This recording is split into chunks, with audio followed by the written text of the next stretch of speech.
కర్తవ్య నిర్వహణ ఎలా చేయాలి? కర్మయోగి కర్మలను తప్పించుకోలేడు. కర్మలను చేసి తీరాలి. కానీ దాన్ని చాలా శ్రద్ధగా చేయాలి. ఎదుటివారి రియాక్షన్ ఎలా ఉంది అని గమనించకూడదు. దానికి స్వామీజీ తన అనుభవాన్నే మనతో పంచుకుంటున్నారు. పరమార్థానంద స్వామీజీని ఒక స్కూల్ యాజమాన్యం తమ టీచర్లకి భగవద్గీతను బోధించమని, ఆయన బోధిస్తే దాన్ని పిల్లలకు టీచర్లు సమర్థవంతంగా చెప్పగలుగుతారని కోరారు. స్వామీజీ అందుకు ఉత్సాహంగా ఒప్పుకున్నారు.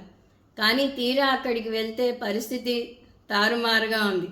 టీచర్లకు స్కూలు తర్వాత ఈ బోధ పెట్టారు. వారేమో అప్పటికే అలసి సొలసి ఉన్నారు. ఇంటికి ఎప్పుడెప్పుడు వెళ్ళిపోదామా అనే ఉత్సాహంలో ఉన్నారు. అందువల్ల నిమిషం చేతి గడియారం చూసుకోవడం, మొహంలో చిరాకుని ప్రదర్శించడం, రెస్ట్లెస్గా కూర్చోవడం, వారి బాడీ లాంగ్వేజ్లోనే అదంతా తెలుస్తున్నది స్వామీజీకి. అలాని ఒప్పుకున్న పనిని మానటం ఇష్టం లేదు స్వామీజీకి.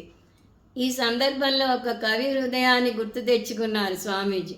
అది ఏమిటి అంటే, ఆ కవి ఇలా అంటాడ, ఓ దేవా, నాకు ఏది ఇచ్చినా నేను భరిస్తాను, కానీ నా కవిత్వాన్ని మెచ్చుకోలేని వారి ముందు నా కవిత్వాన్ని చదివి వినిపించాల్సిన దుస్థితి మాత్రం నాకు ఎప్పుడూ తెప్పించకు అన్నట.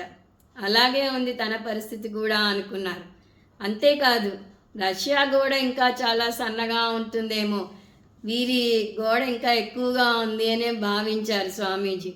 ఇంత అసహనం వాళ్ళు ప్రదర్శిస్తున్నది ఆయనకి తెలుస్తున్నా కూడా స్వామీజీ కొంత కూడా ఆపకుండా, కొంత కూడా అశ్రద్ధ చూపకుండా తన కర్తవ్యాన్ని తాను నెరవేర్చారు. ఆ కర్తవ్యం నెరవేర్చడం వృధా పోలేదు. ఈరోజు నాకు మీలాంటి మంచి శిష్యులు దొరికారు అని మురిసిపోతూ చెప్పారు. స్వామీజీకి వందల్లో ఉంటారు శిష్యులు నిజంగా.